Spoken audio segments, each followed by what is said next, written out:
इमाम आजम भैया, इमाम रजा भैया, सरवर सिद्दीकी मिले, खालिद भैया, वो सारे लोग जो लीजन बहुत बड़ा नाम है क्रिकेट की दुनिया में, उनका साथ रहा, उनके साथ मैंने काम किया और वो हमारे साथ ही रहे। बहुत सारे लोग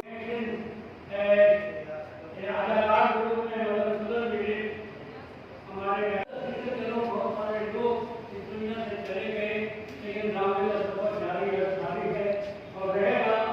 उसके बाद मैं हिंदी में बहुत ही मशहूर था, बहुत सारे मैंने काम किए।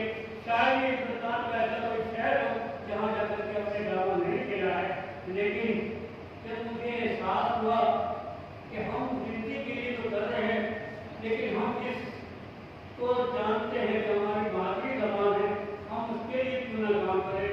तो हमने हिंदी से किनारे करके इख्तियार की और फिर मैं उर्दू की तरफ आगे हो गया और यहाँ यूनिवर्सल लिटिल थिएटर के नाम से खुशी जगह मुन्ना ने एक ग्रुप कायम किया, जिसमें सबसे पहला ड्रामा साथ किया, उसमें जहर काफी काम हो रहे थे।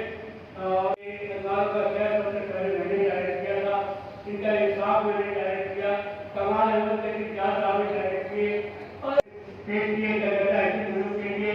एक का नाम था भारत में महाभारत और एक का नाम था कश्मीर की बहू गया था और इनका ड्रामा एक इंसाफ था, उसमें भी हमारा ने काम किया था। तो वो सारे लोग जो लीजेंड है बहुत बड़े हैं, ये मेरी खुशनसीबी भी है, तो उन्होंने मेरे डायरेक्टर में कभी काम नहीं किया है। मैं उनका साथ कैसे भूल जाऊँ, उनका नाम कैसे मालूम। अभी